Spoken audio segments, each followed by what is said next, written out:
Ya, alhamdulillah. Bismillahirrahmanirrahim. Assalamualaikum warahmatullahi wabarakatuh.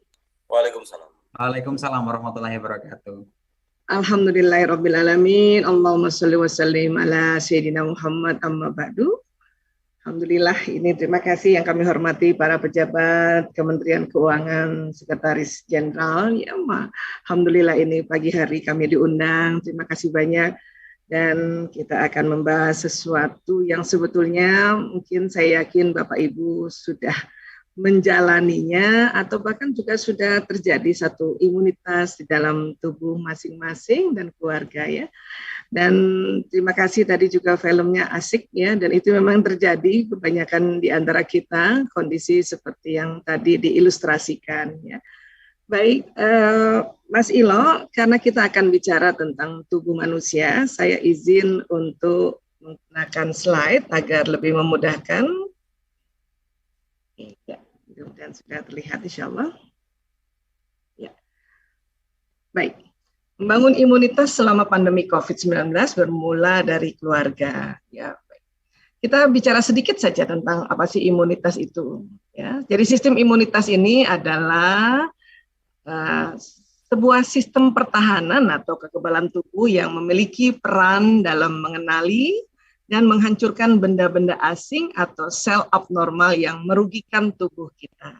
Ya. Dan kemudian sistem imunitas ini nanti respon imun itu terbagi menjadi dua fase. Ada fase pertama namanya fase respon imun alami atau orang sering mengatakan innate immunity. Dan juga fase kedua namanya fase respon imun adaptif, adaptive immunity. Biasanya adaptive immunity ini muncul misalnya setelah kita terkena penyakitnya atau kita sering sebut penyintas ya. Jadi orang penyintas itu muncul respon imun adaptif, ya. Kemudian orang yang habis vaksin itu juga disebutnya ya muncul respon imun adaptif. Ya. Kemudian bagaimana juga menstimulasi respon imun alami? Ya. Saya yakin Bapak Ibu juga sudah melakukan hal-hal yang selama ini menjaga kesehatan, menjaga kebersihan, ya. Dan satu lagi ternyata ada hal yang bisa kita jaga, yaitu menjaga pikiran perasaan atau menjaga emosi kita. Karena ini penting sekali untuk innate immunity. Selain juga kita menjaga tidur ya. Tidur ini penting banget sekarang ini. Ya, makanya mengapa juga salah satu kebaikan atau hikmah pada saat kita lebih sering di rumah itu istirahat tentu harus cukup. Karena untuk memunculkan imunitas ini ya lewat tidur itu bisa ya maksimal insya Allah. Ya. Baik, jadi kondisi saat ini memang ya kita harus sadari bahwa kita dalam kondisi stres. Ya. Stres ini diartikannya adalah tekanan. Hanya memang ada yang meresponnya dengan baik, malah akhirnya banyak mendapatkan hikmah.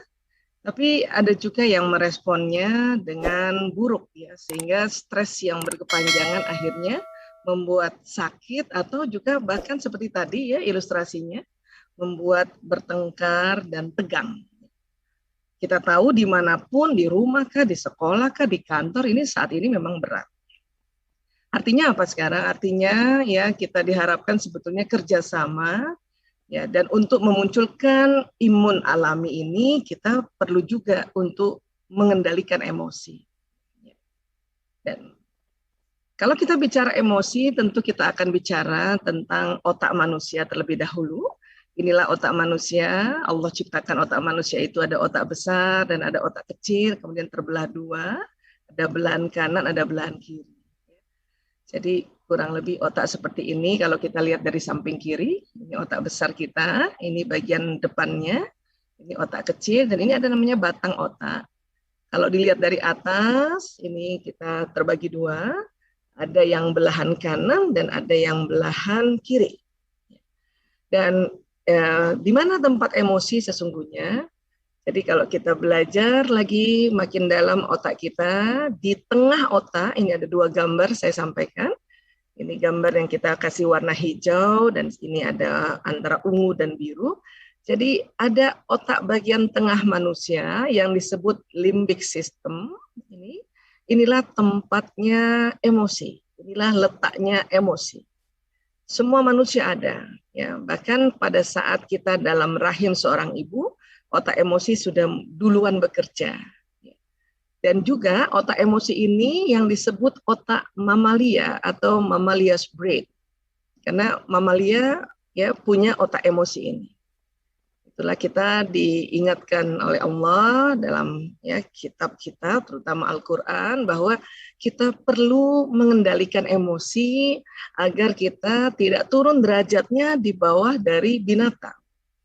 Inilah emosi. Ya. Nah, kalau kita lihat ilustrasinya kurang lebih seperti ini. Jadi di tengah otak ada struktur-struktur, ini yang mengatur emosi. Dan ahli neuroscience mengatakan intinya otak itu adalah otak emosi. Inilah makanya mengapa dikatakan juga oleh Rasulullah SAW bahwa jihad yang sesungguhnya adalah mengendalikan kita punya nafs atau emosi ini. Karena dia di tengah otak. Baik. Jadi dia persis di tengah otak sini. Kemudian manusia juga ada tambahannya yaitu otak reptil atau batang otak. Kemudian nanti yang membedakan dengan mamalia dengan reptil lainnya, manusia ini adalah ini tadi lapisan otak luarnya kita sebut neokorteks. Mohon izin Bapak Ibu, ini terpaksa tetap pakai bahasa Latin karena kesepakatan internasional kita tetap menggunakan bahasa Latin. Ya, ini jadi neokorteks yang ada pada manusia lebih lebar, lebih luas. Dan yang bagian depan di belakang dahi kita ini ada kita sebut prefrontal cortex. Ini yang biasanya akan kita isi ilmu pengetahuan, nasihat, kisah-kisah, prinsip-prinsip, peraturan-peraturan ya, di otak kita maupun di otak keluarga kita. Ya, anak-anak juga begitu. Dengan kita memberikan nasihat, mendampinginya, ini akan masuk di dalam otak depan. Dari mana jalannya? Tentu dari indera, dari mata, telinga, ucapan, penghidupan, atau gerakan. Itu nanti bermuara di batang otak, jalan ke otak mamalia, barulah sampai di daerah prefrontal cortex. Hanya pada saat kita sedang tegang, otak mamalia tegang dan batang otak tegang, maka ilmu atau nasihat atau apapun yang pernah kita pelajari, baik belajar sendiri maupun ya kita belajar dari narasumber lain, dari guru-guru yang lain, ini akan terblokir sementara pada saat otak mamalia ini tegang dan batang otak. Ya, berkali-kali kita diingatkan untuk kita menjaga kesehatan. Itu sudah masuk ilmunya di sini. Berkali-kali juga diingatkan manfaatnya dari kita ya menjaga jarak, itu juga sudah masuk di sini sebetulnya. Menggunakan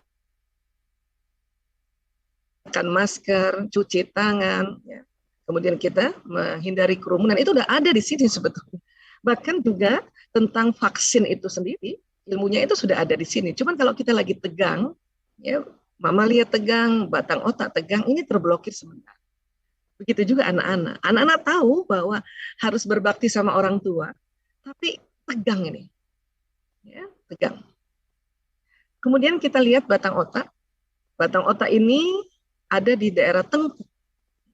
Ya, dia besar sekali, fungsinya banyak, namun salah satu fungsi adalah apabila kita berada dalam kondisi yang mencekam atau kondisi bahaya, maka batang otak ini yang bekerja. Sehingga tubuh punya respon fight or flight, serang atau lari, ya, serang atau kabur.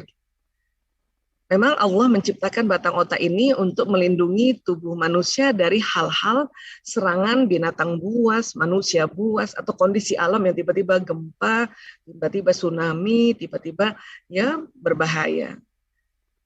Kondisi pandemi membuat batang otak manusia tegang berkepanjangan, walaupun di dalam rumah. Ini tadi pas banget saya perhatikan ilustrasinya nih, walaupun sebelumnya belum pernah lihat.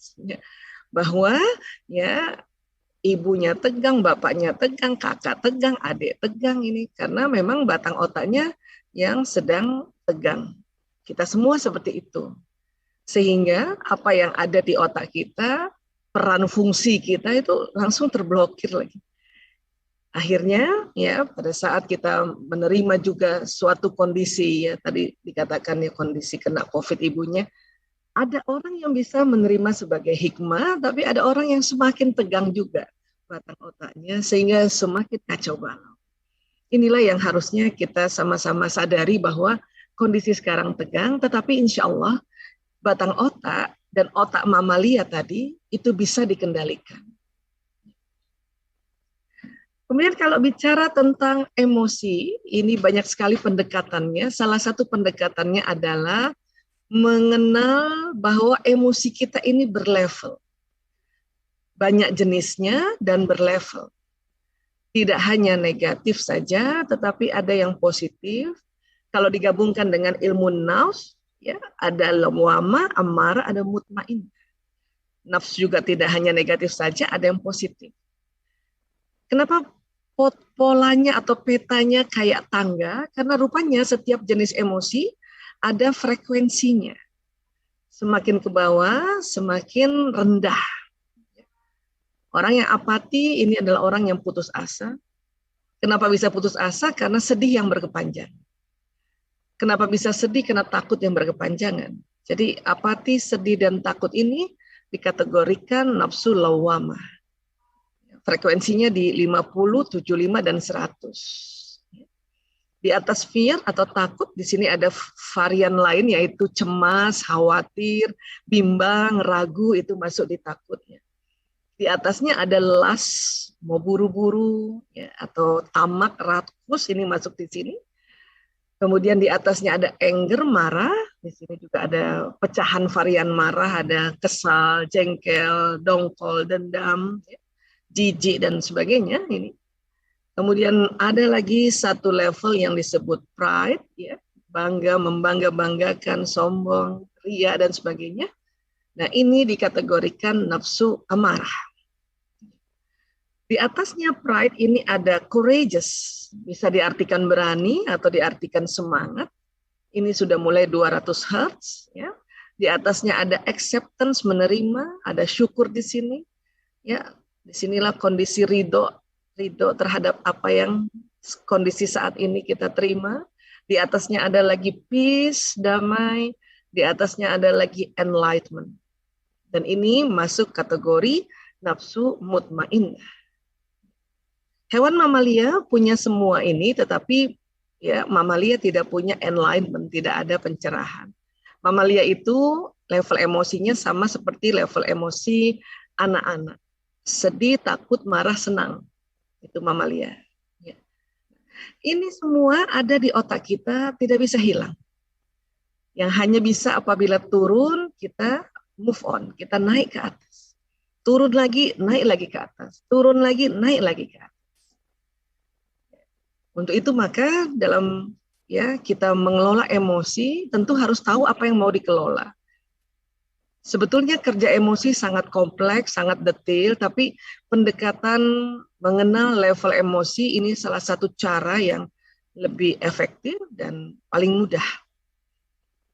Kita harus sadar bahwa emosi kita memang naik turun, apalagi kondisi seperti sekarang. Sudah menerima, sudah accept, tiba-tiba kita dapat kabar kerabat kita sangat dekat, sakit nggak cuma satu orang, tapi satu keluarga, maka kita turun menjadi takut. Atau sedih, ya, atau mungkin turun menjadi marah, jadi turun lagi. Tentu yang membedakan adalah ada orang yang naik, ya, dengan bijaksana, ya, dengan memanggil-manggil, ya, Zat yang Maha Agung, yaitu Allah. Ya.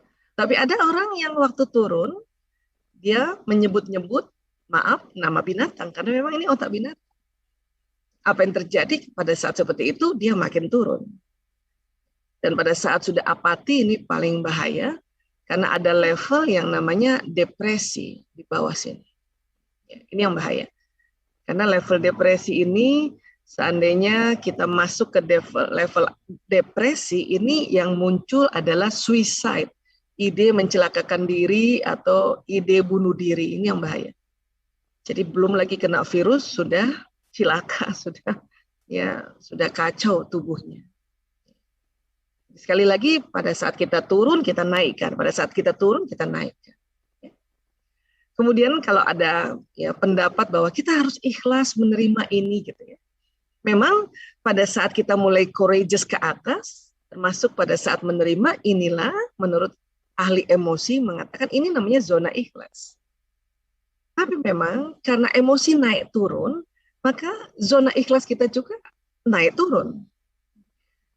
Contoh misalnya pada saat seorang ibu yang harus juga menemani anaknya masih kecil untuk belajar di rumah, ya mungkin ibunya kesel karena anaknya dibangunkan susah, akhirnya tetap ditemenin 3 jam, tapi ibunya marah, berarti ya si ibu menemaninya di luar zona ikhlas, turun dia soalnya. Saya paham kenapa ibu-ibu marah, kesel, tetapi sebisa mungkin pada saat menemani, katakanlah anak-anak yang TK ya, atau PAUD itu 3 jam, ya, jangan lama-lama di sini. Ya. Coba kita langsung move on, ya paling lama 10 menit lah, sehingga nanti ada 2 jam 50 menit kita mendampingi anak dengan ikhlas. Kenapa? Karena zona ikhlas ini di nafsu mutmainnah ini banyak sekali keuntungannya. Kalau kita terlalu lama di zona amarah atau lawama ini nanti banyak ya kerugiannya. Pagi-pagi juga temenin suami barangkali makan pagi 1 jam. Ya, bisa jadi ini mohon maaf ini Bapak-bapak mohon izin ini kadang-kadang ibu-ibu itu dalam 1 bulan tuh ada siklus yang bikin dia agak nggak enak perasaannya. Apalagi kalau suami ya bicara tiba-tiba kita tersinggung gitu ya. Biasanya kalau mau mens nih Pak, atau mens hari pertama sampai hari kelima itu ada kondisi-kondisi secara hormonal perempuan ya estrogen progesteronnya turun sehingga bapernya juga cepet banget. Tapi itu tadi pada saat kita udah kenal level emosi, mungkin di awal-awal menemani suami makan, kesel di sini gitu ya. Tapi sudah bisa move on setelah itu, maka ya 1 jam barangkali 10 menit marah, ya, tapi 50 menit sudah lagi ikhlas. Ini yang terjadi sebetulnya. Bahkan dikatakan keimanan seseorang naik turun karena ada level emosi. Pada saat kita turun, bahkan sangat turun di bawah, apalagi apati, kita lupa bahwa Allah Maha Kuasa, Allah Maha Melindungi, Allah Maha Memberikan kesehatan, Allah Maha melancarkan rezeki, membuka, dan sebagainya. Itulah makanya mengapa kita perlu menyadari ini dan kita cepat-cepat naik ke atas. Baik. Jadi ini ada di mamalia atau di limbic system. Kalau tadi otak reptil hanya fight or flight, tapi level emosi 10 jenis ini ada di otak mamalia atau limbic system. Kemudian kita tadi ingat ilmu-ilmu kita, pengetahuan kita, tips dan sebagainya ada di sini. Kenapa kalau ini tegang, ini terblokir? Karena perintah yang untuk ke badan, ke seluruh tubuh itu melalui sumsum tulang, ini yang duluan bersinggungan dengan sumsum tulang ini adalah otak reptil. Otak ilmu paling depan. Sehingga kalau otak reptil tegang, mamalia tegang, ini nggak bisa keluar untuk memerintahkan tubuh mengerjakan sesuatu. Inilah yang penting sekali kita coba untuk merilekskan otak reptil dan juga otak mamalia, sehingga apa yang ada di otak kita pelajari dari kecil sampai detik ini, ya itu kita ingat lagi tugas kita, fungsi kita, peran kita di keluarga, peran di masyarakat. Ini baru ingat kalau otak reptilnya sudah bisa dirilekskan atau otak mamalia dirilekskan. Karena posisi letak seperti ini.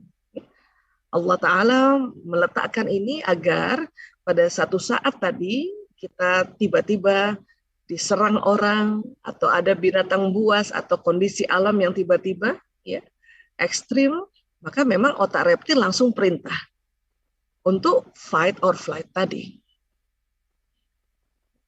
Baik. Untuk itu beberapa teknik untuk merilekskan otak reptil dan otak mamalia ini sering dilakukan atau di-share oleh banyak ahli. Ya, tapi intinya sebetulnya mudah sekali, yaitu bernafas dalam atau tarik nafas. Bahkan tubuh kita ini kadang-kadang menghela nafas dengan sendirinya. Gitu. Itu sebetulnya ya, dengan kita tarik nafas panjang dan kita buang, diharapkan kita bisa mengambil oksigen yang banyak, sehingga nanti setelah terjadi pertukaran oksigen karbon dioksida di paru-paru, kemudian masuk jantung, jantung memompa, sehingga diharapkan darah yang ke batang otak atau otak mamalia ini banyak mengandung oksigen. Sehingga yang tadinya tegang, rileks kembali, sehingga ilmu yang ada di yang prefrontal cortex mudah diakses. Kadang-kadang kita kalau dalam keadaan tegang itu kita rasa ya mampet, kita punya pikiran ya, atau istilah awamnya itu buntu gitu. Itu karena ya terblokir oleh batang otak yang ada di tengkuk ini dan otak mamalia. Maka cara paling gampang, paling umum, dan ini dilakukan oleh siapa saja, ya, bangsa siapa saja, agama apa saja, ya, tarik nafas. Ada ibu-ibu tanya sama saya, berapa kali tarik nafas Bu Aisyah? Saya bilang tergantung keselnya sama siapa. Kalau saya kesel sama anak, 3 kali tarik nafas sudah rileks. Sudah langsung ingat ilmunya lagi. Oh iya ya, kasihan anak-anak. Oh iya ya. Tapi kalau sama pasangan hidup, sama suami bisa 9 kali, Pak. Kenapa? Karena saking dekatnya ya suami istri itu, maka kadang-kadang terlalu banyak pengharapan, akhirnya kita terlalu tegang, maka tarik nafasnya agak banyak. Nah, baru kita ingat, oh iya bahwa ini suamiku, jembatan surgaku, orang yang harus saya hormati, saya kagumi dan sebagainya, karena memang ilmu itu ada di depan sih. Ya. Kemudian, ya, Profesor David Hawkins, ini seorang dokter dan psikiater dari Amerika, mengatakan begini, getaran magnet energi di bawah 200 Hz menyebabkan seseorang mudah terserang penyakit.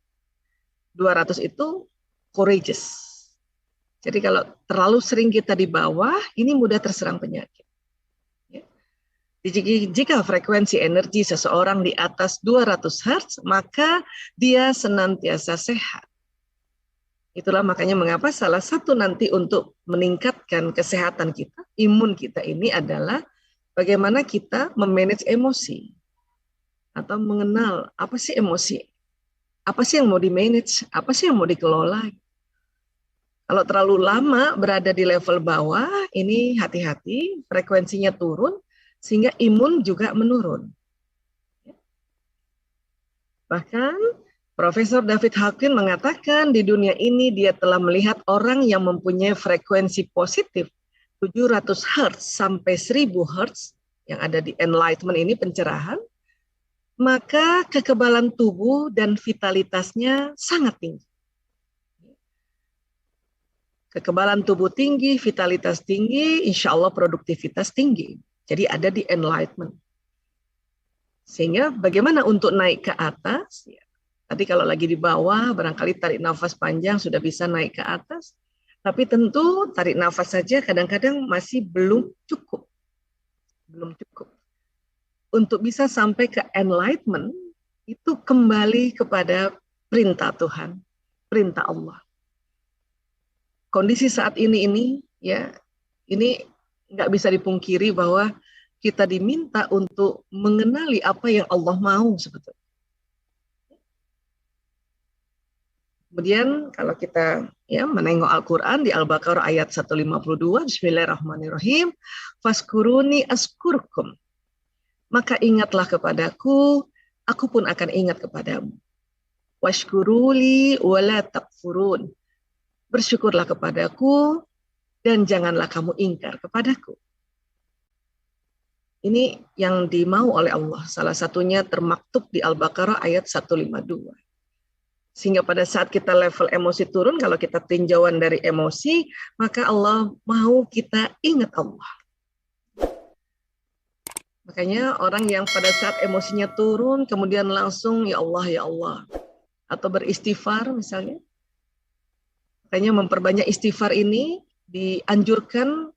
Ya, Rasulullah SAW bersabda, siapa saja rutin membaca istighfar, maka Allah akan memberikan solusi atas setiap kesulitannya. penyelesaian bagi setiap permasalahannya, dan Dia akan memberinya rezeki dari jalan tak terduga. Keutamaan istighfar banyak. Kita ambil salah satu hadis saja, ini sudah ada 3. Apabila kita anggap kondisi sekarang sulit, buat kita yang keluarga muslim, itu diminta perbanyak istighfar. Karena ini dijanjikan Allah memberikan solusi. Kalau kita anggap sekarang banyak masalah, kita diminta untuk perbanyak istighfar dulu.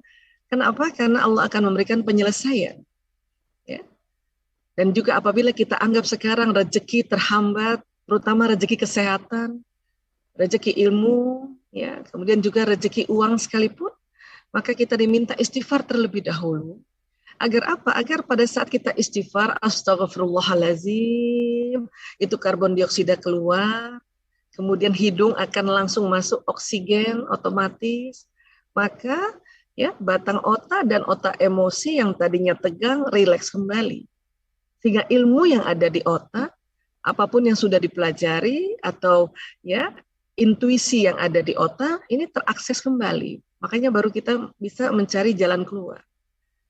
Inilah yang diminta. Tapi ini baru satu keutamaannya. Belum lagi kalau kita kupas secara teknologi spiritualnya. Istighfar, astagfirullahaladzim. Karena bukan apa-apa. Pada saat kita marah, takut, sedih, nggak ada yang diingat. Hanya diminta ingat Allah. Allah, Allah. Ya. Buat teman-teman yang Katolik, Protestan, Hindu, Buddha, mungkin ada ajarannya yang meminta untuk melafazkan ucapan-ucapan, itu dipakai. Agar apa? Agar yang tadinya tegang ini rileks, sehingga baru ingat lagi, oh harus begini, oh harus begitu.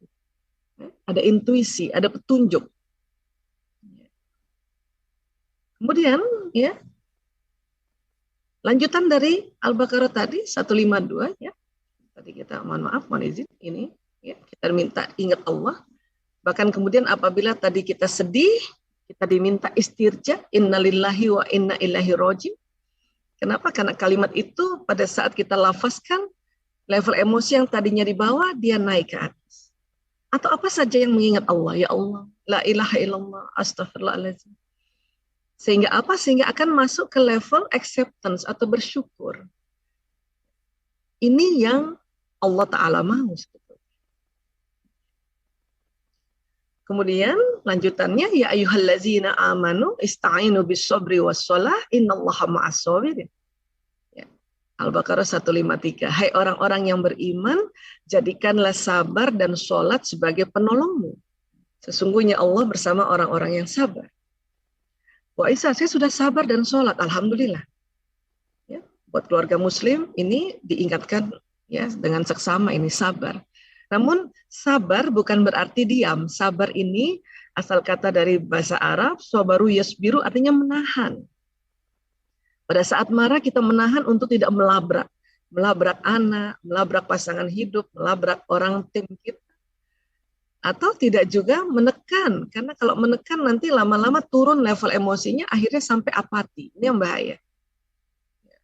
Sabar itu ya kita menahan untuk naik level emosinya ke atas, sehingga nanti akan ada petunjuk untuk melakukan hal-hal yang perlu dilakukan. Kemudian sholat sebagai penolong, ya. Banyak sekali keutamaan sholat, hanya untuk saat ini kita ambil sedikit saja satu di antara jutaan manfaat sholat, yaitu ternyata pada saat kita sujud, daerah prefrontal yang berisi ilmu tadi, akan dialiri darah lebih banyak dari sebelumnya. Di sini ada pembuluh darah yang apabila posisinya sujud seperti ini, darah yang dari jantung akan menuju prefrontal cortex lebih banyak. Yang membawa nutrisi, membawa vitamin, membawa mineral, membawa oksigen. Sehingga sekali lagi ilmu yang ada di otaknya bisa terakses dan akhirnya bisa diaplikasikan. Tentu dikatakan juga yang paling dekat antara seorang hamba dengan Robnya adalah ketika ia sujud.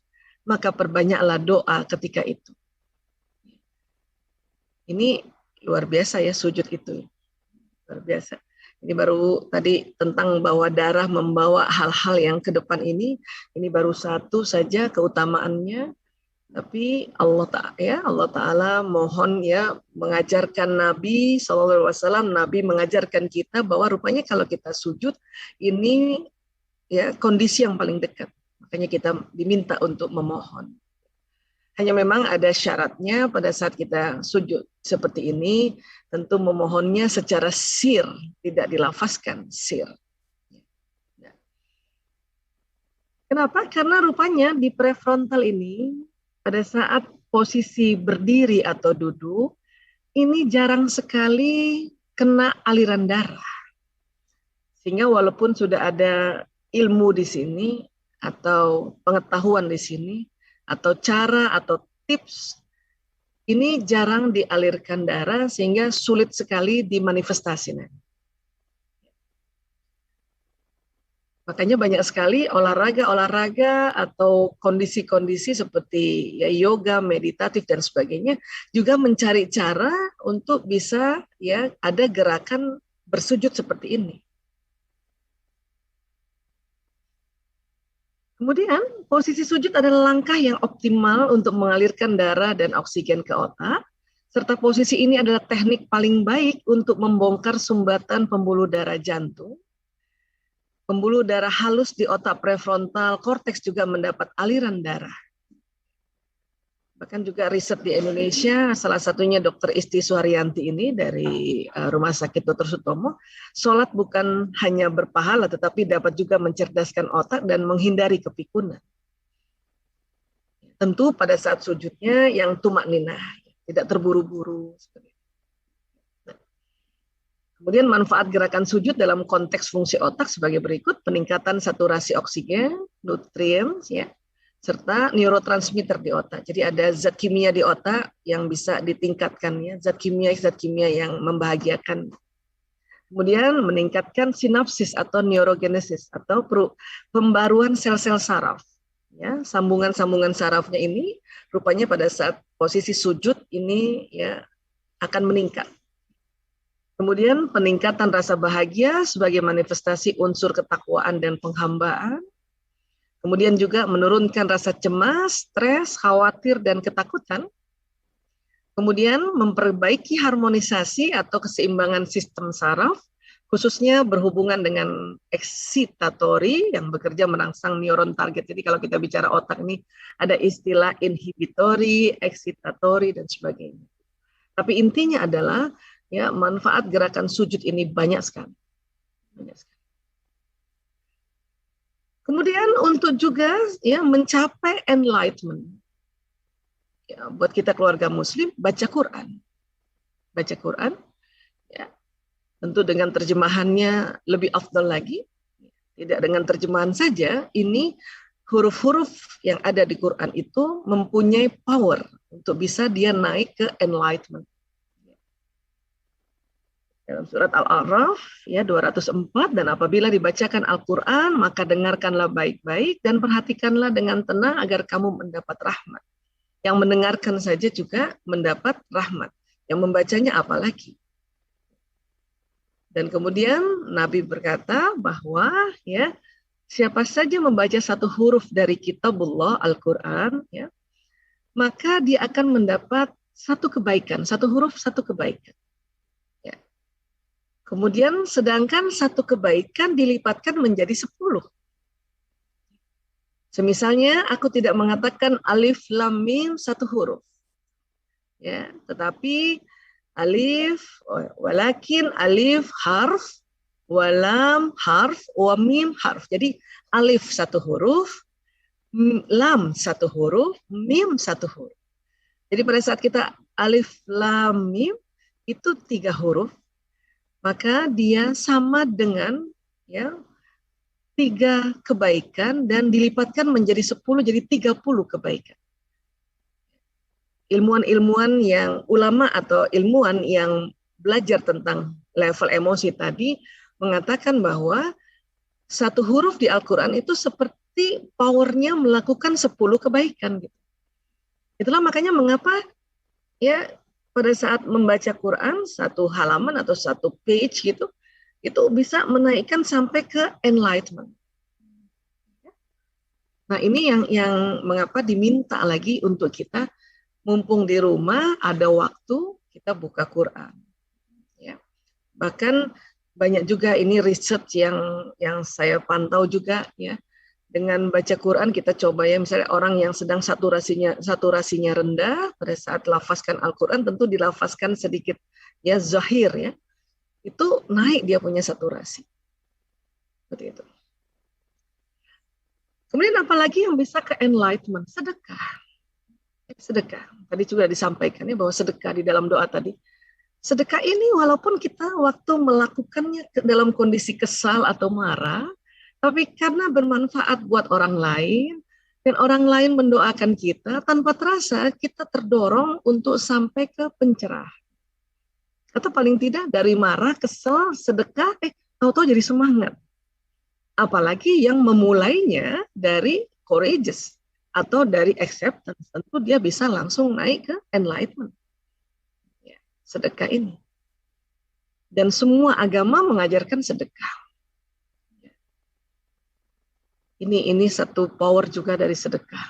Ya, dia bisa menaikkan levelnya seperti itu. Para ulama mengatakan kalau orang masih belum ikhlas sedekah, udah terus aja sedekah aja terus, tapi lama-lama dia ikhlas. Kenapa? Karena rupanya terdorong oleh doanya orang-orang yang mendapatkan manfaatnya sehingga naik juga ke level ya mutmainnah. Akhirnya ikhlas juga. Ya, Masya Allah. Kemudian kita ini harus bersikap apa sebetulnya? Kembali kondisi sekarang kita harus ya kembali ke apa yang Allah mau sebetulnya.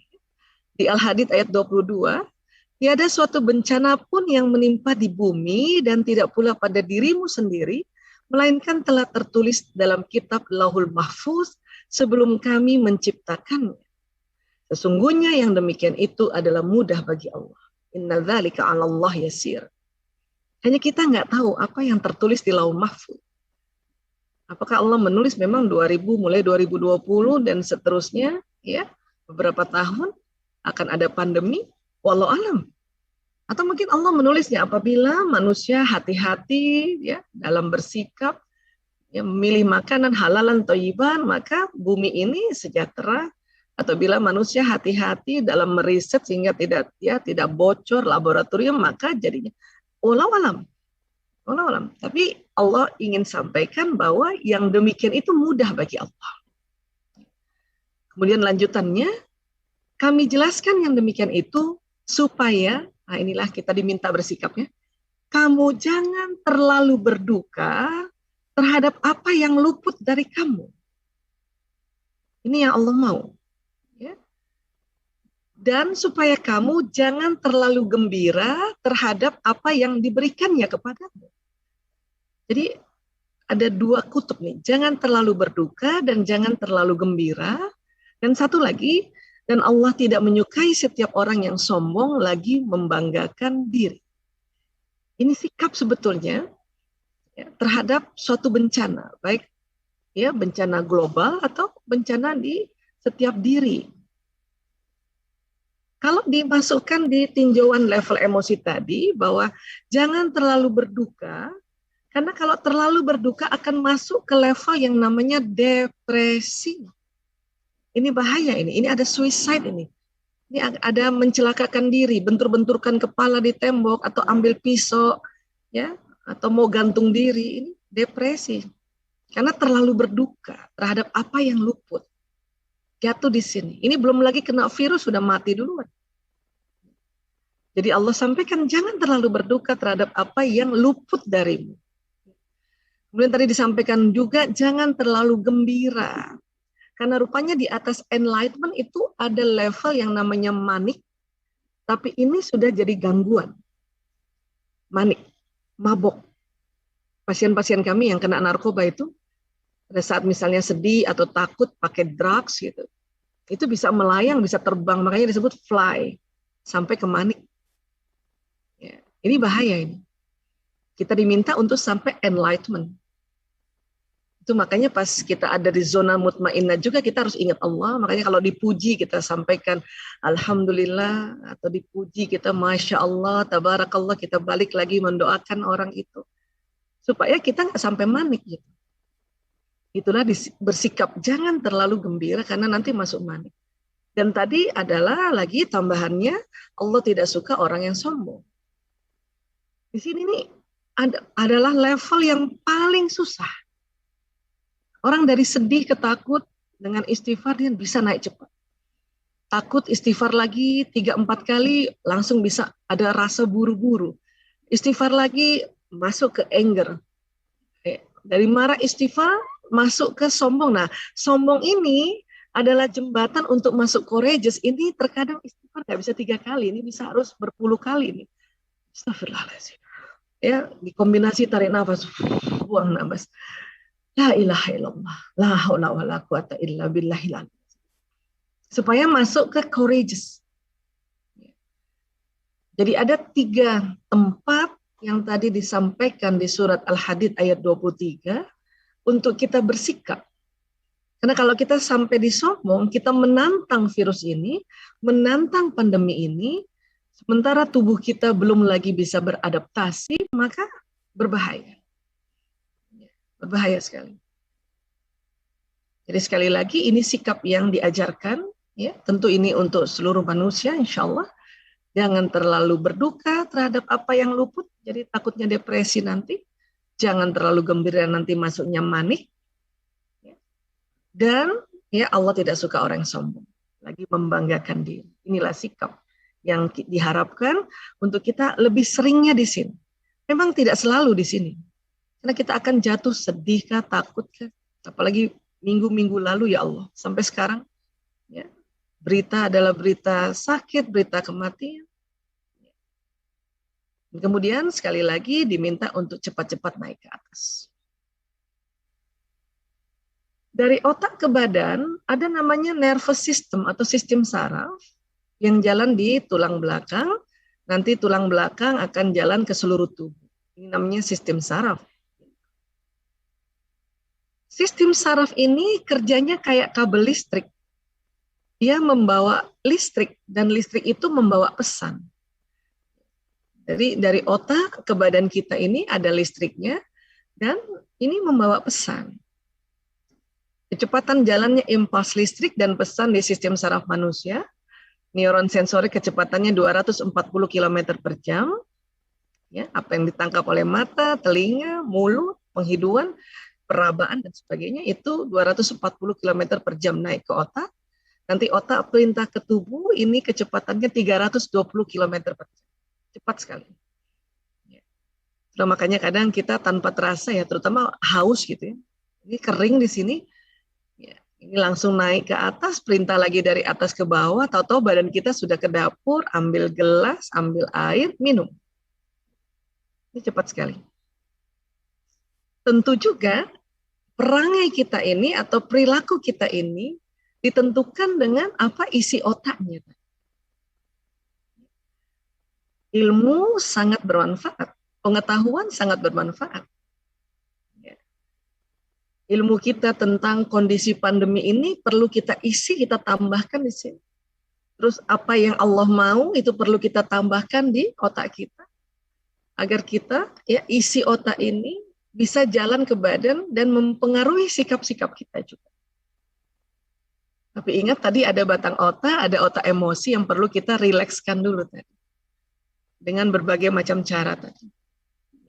Ibadah salah satu maknanya adalah ya membuat mekanisme batang otak, otak emosi dan otak prefrontal atau otak ilmu pengetahuan atau intelektual bekerja dengan ya efektif. Salah satu manfaat dari ibadah. Dan juga sekarang antara pendengaran, penglihatan, pengucapan ini juga hati-hati karena dia akan juga jalan di badan. Inilah kita perlu sortir sebetulnya apa yang kita lihat, apa yang kita dengar, dan apa yang kita ucapkan perlu disortir. Kalau hoax terus kita dengar, kita baca, ini bahaya. Dia akan masuk ke sistem saraf, dia mengganggu juga emosi, mengganggu imunitas, akhirnya ada namanya satu penyakit yang disebut psikosomatis. Belum lagi kena virus, belum lagi kena bakteri, belum lagi kena kuman, sudah sakit. Karena terlalu banyak membaca berita yang ya menyimpang atau yang ya membodohi kita gitu. Bu Aisyah, kalau berita kematian gimana? Oh, kalau itu perlu dibaca karena kita harus tahu ada keluarga, ada kerabat, ada sahabat yang meninggal. Yang dibutuhkan apa? Doanya. Yang dibutuhkan apa? Kita perhatikan keluarganya yang ditinggalkan, walaupun kita memang saat ini nggak bisa langsung datang ke rumahnya. Ya. Tapi dengan teknologi digital virtual seperti ini, kita bisa pantau juga keluarga, bisa mendoakan juga. Itu kalau berita kematian atau berita sakit. Ya. Tapi yang perlu disortir yaitu tadi tontonan-tontonan, berita-berita, berita bohong dan sebagainya. Karena bahaya. Ucapan juga begitu. Ya. Pada saat kita mengucapkan hal-hal yang baik, itu juga jalan. Itu juga jalan.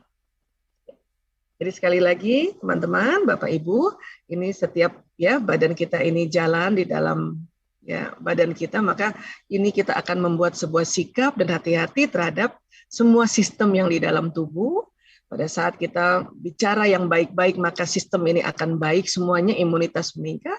Tapi pada saat kita bicara yang buruk, maka ini akan keluar hormon stres yang di atas ginjal tadi, dan ini nanti mengganggu sistem tubuh kita, mengganggu juga imunitas kita. Dokter, mohon Bapak izin. Ibu, ya. Ya.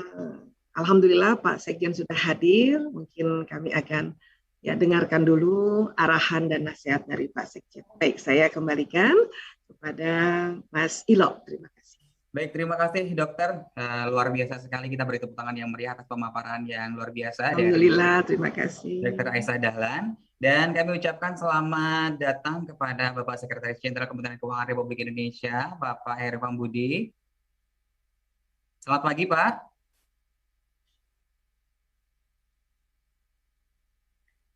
Teman-teman panitia mungkin bisa di mute unmute untuk mikrofon Pak Sekjen. Baik, selamat pagi Pak. Ya, selamat pagi. Rekan MC, kalau boleh saya dengerin lanjut aja ya dokter. Kalau ini supaya Bu Dokter bisa lanjut gitu ya. Jadi saya kebetulan waktunya masih ada Bu Dokter. Oh, saya dengerin. Baik. Lanjut. Siap. Baik. Kalau tinggal sedikit lagi juga Pak, insya Allah. Baik, kalau begitu lanjut saja Bu Dokter, kami silakan waktunya untuk kembali menyampaikan paparan pada pagi hari ini. Baik, terima kasih banyak. Terima kasih Bapak Heru Pambudi. Salam hormat, salam kenal Pak. Ya, baik. Jadi sekali lagi pada saat kita ya berbicara atau melihat, mendengarkan hal-hal yang negatif atau terlalu banyak mendengarkan hal-hal yang buruk, maka hormon yang ada di kelenjar adrenal ini adalah anak pinggang, ya, ini akan mengeluarkan hormon stres. Ya, ada adrenalin, kortisol, norepinefrin, dan ini juga nanti mengganggu imunitas. Ya. Tapi kalau hal-hal yang baik, ini yang keluar itu adalah hormon bahagia, hormon cinta. Ini ada di dasar otak. Posisinya kurang lebih di antara dua alis ini. Kalau dibor ke dalam ini ada namanya kelenjar pituitary. Ini yang mengeluarkan hormon bahagia kita, hormon kasih sayang, hormon cinta. Ya. Nah, di sini nanti kalau kita ya melihat hal yang baik, bicara hal-hal yang baik, ya mendengarkan hal yang baik, ini ya menstimulasi hormon-hormon ini. Dan nanti masuk ke pembuluh darah, masuk ke jantung, jantung memompa ke seluruh tubuh, dan akhirnya seluruh tubuh merasakan kenyamanan. Ya. Kemudian, apa sih pengaruh doa? Doa ini sangat luar biasa, karena apa yang kita lafazkan, ya, itu akan jalan di sistem saraf ini. Bahkan doa ini membuat sambungan-sambungan neuron di otak. Jadi di otak ini ada neuron namanya, ada sambungan-sambungan sel otak yang membentuk memori. Tidak hanya dia bekerja di otak, ya, tetapi juga ada temuan-temuan dekade ini bahwa di jantung kita ada otaknya juga. Maka di jantung juga, di daerah atrium atau di daerah serambi, itu ada sambungan neuron. Dan pada saat kita berdoa, memohon perlindungan, memohon ampun, ya, dan apapun doa, maka ucapan yang diucapkan itu akan terbentuk di otak dan nanti membuat perintah ke seluruh tubuh. Akhirnya juga membentuk di jantung, dan di jantung ini memerintahkan ke seluruh tubuh juga. Inilah yang dikatakan oleh Nabi, apabila jantung atau kolbu ini atau mudghah ini baik, maka baik seluruh tubuh. Dan apabila mudghah ini buruk, hati-hati, buruk juga seluruh tubuh. Dan salah satu terbentuknya pikiran-pikiran baik atau hal-hal yang baik di otak maupun di kolbu adalah doa. Dan kita tahu sistem saraf ini tadi kayak kabel listrik. Semua umat, ya, semua agama meminta kita berdoa. Dan ini nggak main-main. Banyak orang bilang, kok doa aja sih doa? Justru itu, startnya dari doa. Selain itu, ya, ditemukan juga bahwa doa selain dia berjalan di tubuh, dia juga bisa keluar dari pembuluh meridian, khususnya yang di bawah kulit di daerah dada, memancarkan gelombang. Bukan hanya di dada, tetapi di seluruh permukaan kulit tubuh kita. Tetapi memang yang di dada ini, dia lebih kuat. Bahkan dikatakan, ya, gelombang elektromagnetik yang ada di daerah jantung ini 5.000 kali lebih kuat dari otak. Ini membroadcast, ya, pesan doa tadi, membroadcast pesan niat, membroadcast pesan prasangka. Nah, titik-titik yang ada di tubuh kita ini memang jalannya, ya, berlawanan arah jarum jam, dia kayak bertawaf gitu. Tentu bila satu orang berdoa ini sangat power, 2 orang berdoa kemudian tambah power, 3 orang berdoa power, 4, 5, 6, 7. Makanya pada saat kita berkumpul dan bersama-sama berdoa, itu nggak main-main itu betul-betul akan terjadi satu, ya, pesan yang keluar dari tubuh kita ke alam semesta, dan doa ini, gelombang ini karena ada magnet, dia akan menarik peristiwa, menarik kejadian. Seperti apa yang didoakan. Memang paling kuat itu di daerah dada sini. Kenapa? Karena jantung ini berkumpul darah, dan di dalam darah itu salah satu, ya, yang ada yaitu besi, zat besi. Dan besi inilah yang dialiri oleh air, kemudian terpolarisasi menjadi magnet. Inilah makanya mengapa kekuatan doa nggak main-main. Ya. Kita berbeda agama, tetapi Allah sudah buat jantung, sudah buat otak, sudah buat pembuluh meridian, sudah buat gelombang juga, dan bersama-sama berdoa, ini nanti yang menembus. Bagaimana kita nggak kumpul, Bu Aisyah? Ya, jangan takut, karena apa? Karena kalau bicara tentang gelombang, ini salah satunya dari Richard Feynman, fenomena alam yang berkaitan dengan energi sangat erat kaitannya dengan fisika kuantum. Jadi ini ranah ilmu fisika kuantum. Richard Feynman mengatakan energi dapat menembus ruang dan waktu. Sekarang berpadulah energi virtual atau digital yang buatan manusia lewat Zoom ini, dan juga, ya, gelombang elektromagnetik yang ciptaan Allah yang ada di tubuh kita. Sekarang kita masing-masing di rumah ini, satu-satunya cara membantu orang adalah lewat virtual, lewat gadget kita, telepon, atau misalnya mau bantu sesuatu, membantu makanan, kayak membantu bantuan, kayak, ya, kita hanya bisa lewat virtual. Tentu masih ada beberapa orang yang sedang di garda depan ini, driver-driver yang membawa bantuan ini. Dan ternyata teknologi spiritual kita yang namanya doa ini nggak main-main. Maka pada saat kita berkumpul misalnya seperti ini dan kemudian kita berdoa, ini saling tembus ini. Saling tembus. Sinyal bioplasmik manusia bisa menembus ruang dan waktu untuk berdoa bersama. Kemudian dikatakan doa itu senjata orang mukmin, tiang agama, serta cahaya langit-langit dan bumi.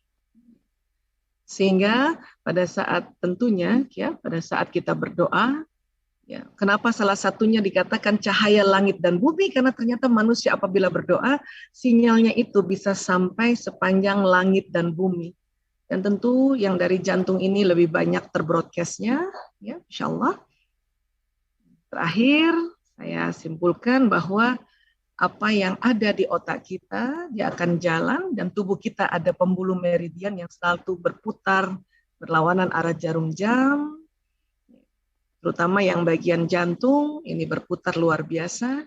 Inilah yang membroadcast pikiran kita, perasaan kita, atau yang disebut prasangka, niat kita, doa kita, dan ini mempengaruhi sekeliling.